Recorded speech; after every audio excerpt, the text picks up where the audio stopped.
My first topic today, the NFL and the USO.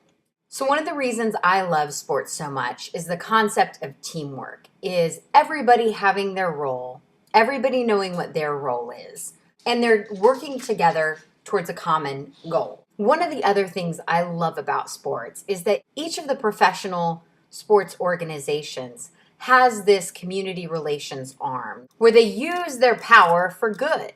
I just read a story that makes my heart happy. So General Odierno, the chief of staff of the Army, actually met with Roger Goodell and talked about how the NFL was going to partner with the Army and the USO. In the year 2000, there was a study that was done that said 6 out of 10 NFL players had suffered at least one concussion in their NFL career. 30% of them had suffered 3 or more. Now, military statistics show there are more than 200,000 reported incidents of traumatic brain injury. So between the two organizations, there is a lot of areas to learn about and opportunities to learn, but there's also a lot of opportunity to help.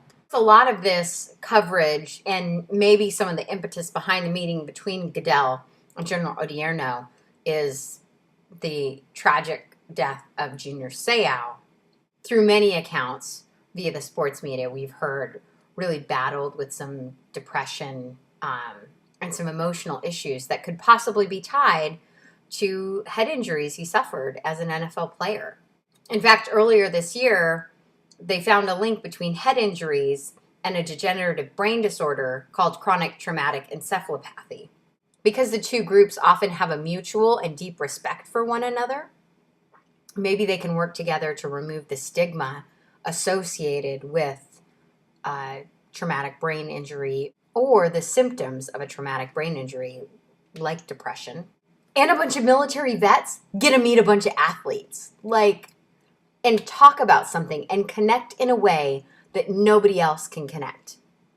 That's a remarkable opportunity to forge those types of connections and relationships between two people or two groups of people that normally wouldn't have an opportunity to have a real conversation outside of signing autographs or visiting somebody on a USO tour. I thought that was one of the coolest parts of this story. When General Odierno and Roger Goodell met, they actually had some doctors and players and vets with them. So here's a bunch of soldiers and Marines sitting across the table from former player Merrill Hodge, who's an ESPN analyst now, from Larry Fitzgerald, from Pittsburgh Steeler Ryan Clark, and talking and connecting and empowering one another to be honest and candid and vulnerable.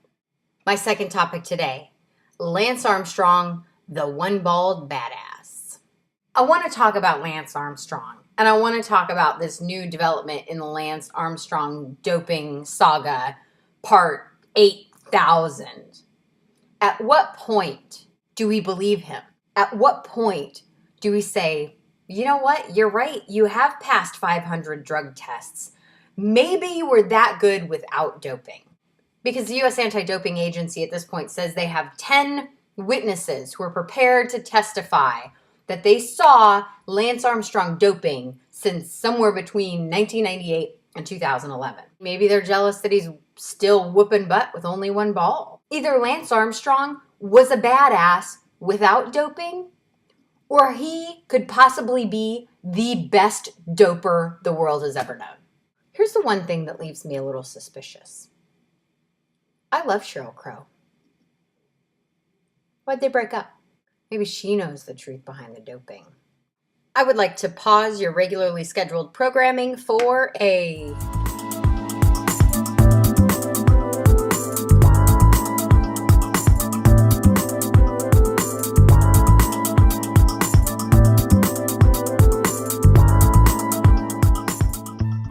Friday nights. And my third topic today, where I tell you how I was gonna pick the Heat, but I didn't tell after they won.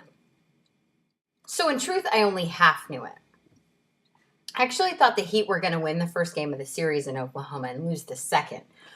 But as it turned out, they flip-flopped. I really think the Heat are gonna take the series.